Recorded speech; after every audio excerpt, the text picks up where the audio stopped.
Hello, everybody. My name is Archer Haas, and welcome to Storytime with Archer Haas. It is a new series on the channel where I am going to be reading some of my favorite books to you guys on the channel. Our first book of this series, and one I will be reading for a while, is a book I have had for a while. I bought it from my work, um, from my old job actually. And the book is called Packy and Me: The Incredible Tale of Dr. Mayberry and the Baby Elephant That Made History by Dr. Matthew Mayberry and his wife Patricia Mayberry, also told to Michelle Trepon.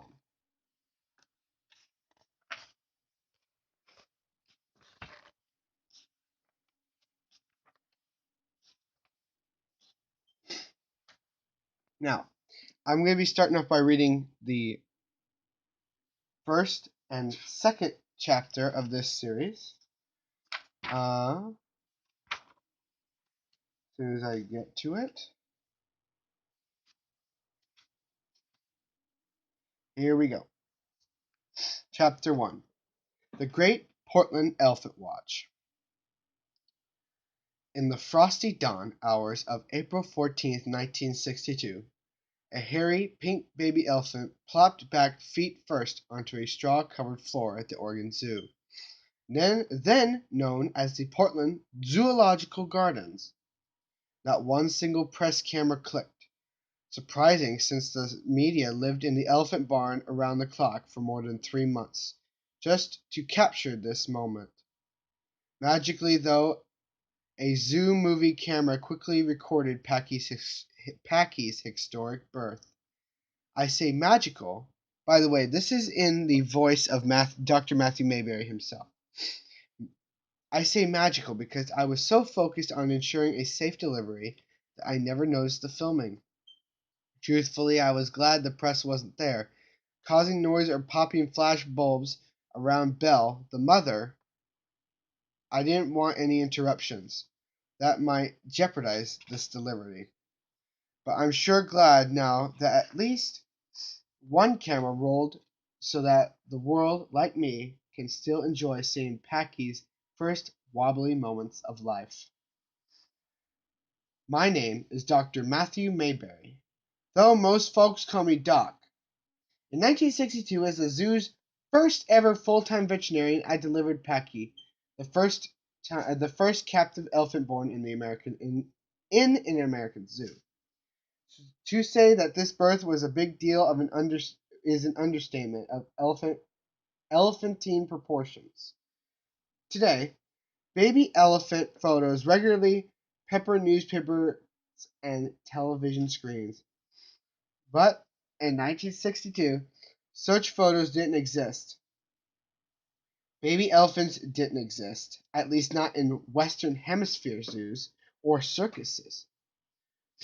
Hormonal male elephants proved too cantankerous to keep, and females couldn't make babies all by themselves. Captive birth practices were far from ideal as well. Before Packy was born, the handful of elephants that were born all died.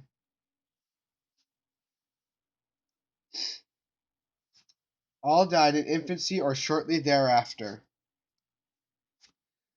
Historically, it was a time of unease and upset in the United States. With the Vietnam War decreasing in popularity by the day, racial tensions erupting across the country, and Cuba knocking at our southern border with the Cold War, we needed some joyful distraction. Packy's birth delivered 225 pounds of happy news and established Portland's Zoo as the world's preeminent captive breeding facility. In coming decades, scores of baby elephants would be born in zoos and circuses throughout the United States and beyond, each a success to be celebrated. In turn, I became a renowned authority on elephant birth, and Packy became Oregon's beloved mascot. Today, captive elephant breeding has become controversial, and with good reason. Some people think that zoos and circuses exploit exotic animals and deprive them of a normal life. Believe me, I see the logic in that argument. All animals, humans included, prefer their natural habitat. In 1962, however, few people thought that way. Exotic animals were something fresh and exciting, a far cry from the ho-hum barnyard scene. Nobody, scientists and veterinarians included, knew much about wildlife from faraway lands like Asia, Africa, and Antarctica. The general consensus was that if these animals, like dogs and cats, had enough food, a safe place to sleep, and basic medical care, their needs were being met. Exotic animals thrilled and terrified us. We wanted to see them close, but not too close. Elephants, the world's largest beasts especially, mesmerized the public, and equally frightened their keepers. I say from experience that an elephant in labor is a somewhat scary sight, given the rocking and spinning and crying that goes on. I'm sure that's why keepers who assisted with this country's earliest elephant births chained the mothers out of pure fear. That's another reason why Packy's birth struck such a chord. A baby elephant was born and survived because we figured out how to do it the way nature intended, unencumbered and in its due time. It was a breakthrough in veterinary medicine and zoo philosophy alike. In the months leading up to Packy's birth, I wouldn't say I was nervous. Worried is a better word. Determined might be the best word. Deeply, I felt the importance of this birth, both for organ and veterinary science. Nothing this headline grabbing had happened since the Lewis and Clark Centennial Exposition in 1905, which in following years boosted the state's population by more than 100,000. I knew that if Belle delivered a healthy baby without complications and without being chained, this captive birth would teach what couldn't be taught before. Since my own birth in 1917, I've been a problem solver, the type who takes stuff apart and figures it out. My wife Patricia will tell you about the many times she's come home to find our Chrysler's motor dismantled and lying out on the garage floor. Just fixing something doesn't work for me. I need to know the source of the problem, its evolution. Then for me, life makes sense. I suppose that's why Packy's birth became so important, both to me and to the rest of the Western Hemisphere. We were learning something new, something big in the animal world. It wasn't just a birth, it was a learning expedition, a collective caring, a step forward in veterinary and zoo sciences. Lucky me, I had a front row seat to what had gone down in history as a Great Portland Elephant Watch. Chapter 2, Elephant Breeding 101. Now, before I share the particulars of the Great Portland Elephant Watch, first let me explain what I knew about elephant breeding and birth before Packy's arrival. Pretty much nothing. Of course, I did my homework. I've always been a sharp student. I was born in Seattle, but in the mid 1920s, my folks moved our family to a 160-acre dairy farm in Sequim, Washington, which was then a blip of a town skirting the north end of the Olympic Peninsula. Then, like now, I loved learning. Typically, I kept the book tucked in my pocket so I could read in between cleaning stalls or milking cows. At night, because of our two-story log house lacked electricity, I devoured books by kerosene lamplight. A quick study with a photographic memory, I could remember a lecture verbatim for a week. I finished enough coursework to graduate from Squim High School at age 12. But my mother, who worried that I was not mature enough to move on, insisted I stay in school and graduate with the rest of my class in 1935. My family fared better than most families during the Depression. When Wall Street crashed in 1929, my father sold half our land, 80 acres, at a minimal price to cash-strapped neighbors and destitute friends. Our dairy business was on as usual. Folks still needed milk, butter, and cream even in hard times. I never went hungry. We always had lots of pigs, rabbits, chickens, turkeys, and geese, most of which we slaughtered and hung in the smokehouse. My mother also planted and nurtured a huge garden. Anytime a neighbor or relative visited, they always left with a couple hams and an armload of vegetables. Every family member pitched in during the lean years, including me. Instead of heading to college like I wanted, I worked on a neighbor's dairy farm, earning $90 a month. Nearly every dime went to my parents. Finally, in 1937, at age 20, I applied to medical school at Washington State University.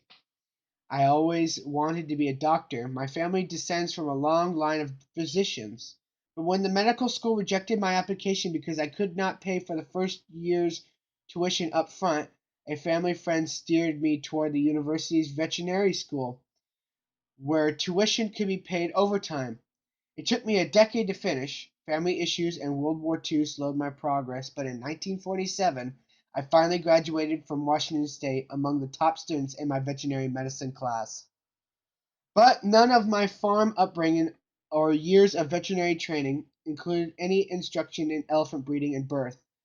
Elephants were something folks saw in circuses or maybe at the zoo. And elephant keepers in those facilities basically winged it when a baby was born, typically with disastrous results.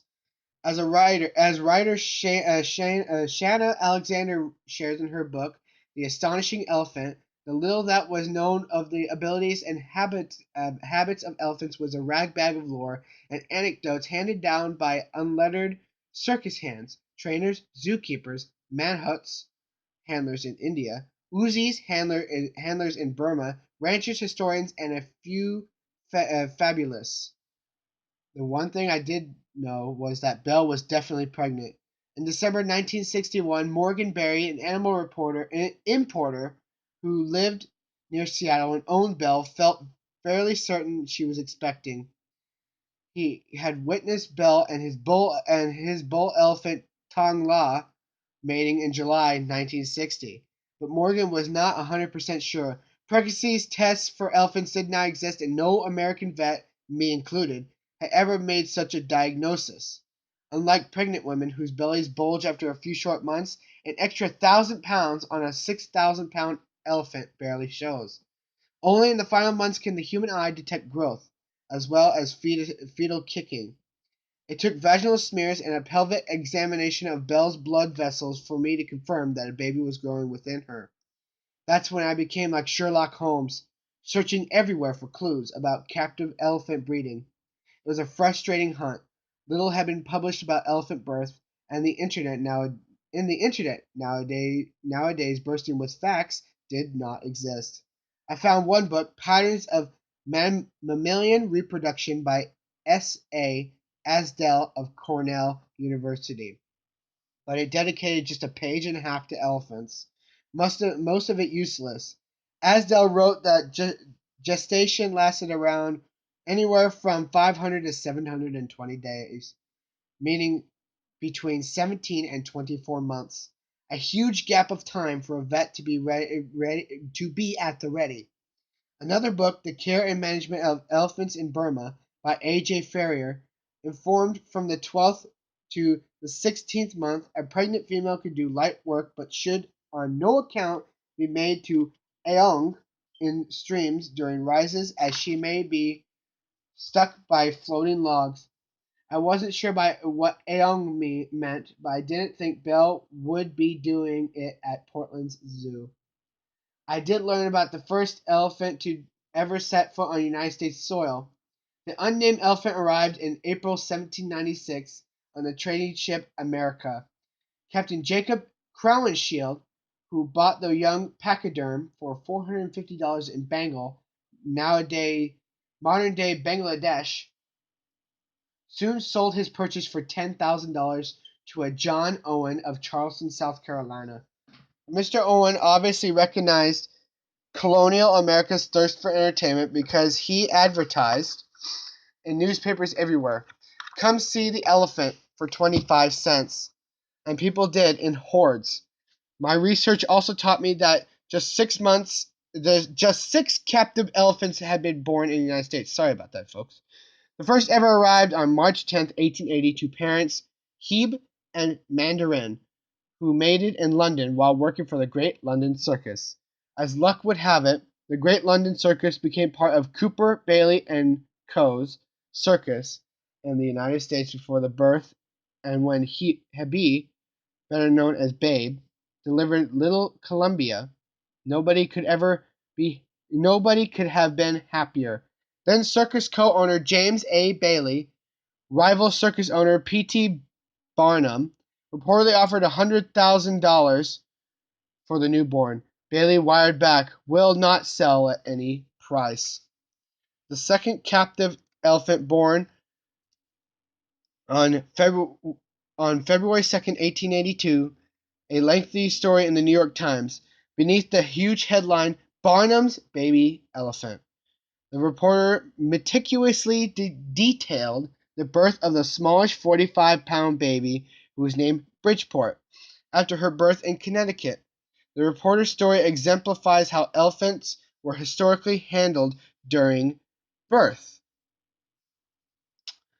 At 8 o'clock last evening, 12 elephants of various sizes were chained by one of their hind legs to stout posts in a circle close to a sawdust ring. 8 minutes later, Queen, who was chained to a heavy point in the center of the ring, was delivered of an heir, whose entry into public life was greeted with a succession of roars from all the elephants in the building. Doctors Cole Sanford, Porter, Bronson, and Hubbard of this city soon arrived. Hold on just a second, guys. I'm also trying to do some research here for you guys, but I'm not sure if it'll work. Okay. I can't find it right now, but if I do, I'll tell it to you guys in the next reading. But anyways, the elephants seem to have taken a gloomy view of the situation, and while continually swaying to and fro, winked in an ominous manner or flapped their blanket-like ears as though preparing to strike terror to the hearts of those of the human race who stood close to the outer circle of the ring. The third, fourth, fifth, and sixth captive babies all belonged to the misfortunate Princess Alice, so named for President Theodore Roosevelt's daughter Alice, and Snyder, a captive elephant couple who, with the Cells Floto Circus based in Denver, Colorado. In 1910, the pair courted and bred to the delight of circus owners, who knew well enough the potential profits of a baby elephant on tour. But in 1912, when Alice went into labor, elephant handlers separated her from the other elephants and staked all four of her legs to the ground. Afraid and alone, Alice delivered, but never having witnessed another birth, the startled mother tried to kill baby Hutch, as the newborn male was named. Circus officials quickly saved the baby, and then tried raising him on a concoction of boiled rice, cow's milk, and condensed milk. For 6 weeks, the baby lived, and attracted throngs of spectators, but one night a fire engulfed the circus train, and baby Hutch, badly bruised, soon died. An autopsy showed that the rice diet was clogging baby Hutch's digestive system, and he had survived his wound. And if he had survived his wounds, the diet would have killed him sooner rather than later. Angry Alice, as she became known, and Snyder successfully mated 3 more times, but circus handlers always chained and isolated the terrified mother during labor. All 3 babies died at birth or soon after. The final infant, Prince Utah, was born in 1918 and lived nearly a year until his mother accidentally rolled onto him and killed him. Newspapers reported that Alice cried at the discovery. Whatever happened, Prince Utah's birth became a significant marker in elephant birth history. 44 years would pass before the Western Hemisphere witnessed another birth, Packy's in 1962. Circus and zoo owners might have known more about elephants' birth if they owned more male elephants. At the time of Packy's birth, just 13 male elephants existed in the United States. The reason? Males periodically enter a hormonal phase called must. That makes them a little crazy for anywhere from a few weeks to several months. Must, originally a Persian term, means intoxicated. In Hindi, it means madness. A male elephant in must can get so worked up it will kill, including humans. In 1898, for instance, a raging bull elephant named Prince attacked and killed a circus show's beloved elephant boss. In retaliation, distraught elephant keepers slowly and cruelly destroyed Prince by stabbing him with pitchforks. Today's zoos, like the Oregon Zoo, have modern facilities that allow the segregation of bulls while they're in must. In earlier years, however, most zoos had and circuses had no facilities, so they typically showcased only docile females, most of which were captured in the wild and purchased overseas. Consequently, little breeding went on.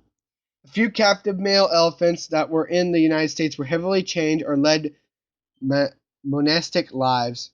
Not a single one could ever get near a female. Morgan Berry told True magazine in 1969, and if they could have, the poor devils would have had the get up and go to do anything about it. They were so poorly fed and cared for. In the world's eastern hemisphere, however, circus and zoo officials must have figured out how to handle occasionally grumpy male elephants, because between 1918 and 1962, 45 captive baby elephants were born. European and Asian countries, all with which uh, Southern Asia native all of with which, longer histories than young America were located closer to Africa, Southern Asia. Native native habitats of elephants. These births, though, had their share of troubles. 7 babies were stillborn, 6 died before the age of 1, and 3 were killed by their mothers shortly after delivery. But many elephants survived and went on to perform in circuses or be viewed in zoos. One elephant born in 1925 lived to be 73 years old. Getting information at those births proved nearly impossible in 1962. I'm not sure that in Asia or European elephant stud book, which keeps track of elephant births, even existed. The North America regional stud book, Asian Elephant, was not published until 1985. Mike Keel, now director of elephant habitats at the Oregon Zoo, published that book and has since continued in his role as stud keeper. Also, most of the Eastern Hemisphere births were in communist countries. I highly doubt circus or zoo officials there would have shared any elephant knowledge.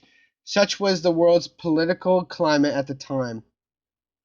Fortunately, I discovered these several captive baby elephants were born at Rome Zoo between 1948 and 1955. Armed with an interpreter, I called the zoo's Dr. Ermanno Brazzini, but enamored with the who I understood had helped deliver at least one of those babies. Portland's phone company, enamored with the upcoming birth, like the rest of Oregon, offered not to be reached, but I was referred to another Italian, Dr. Emanuele Amoroso, a professional emeritus working at the Royal Veterinary College in London. Dr. Amoroso did not have a telephone, and it took a while to track him down. Finally, with Wilson High School language teacher Lenora Guiziano at my side, I spoke with Dr. Amoroso, who had witnessed the births of African elephants in Ethiopia in the 1930s.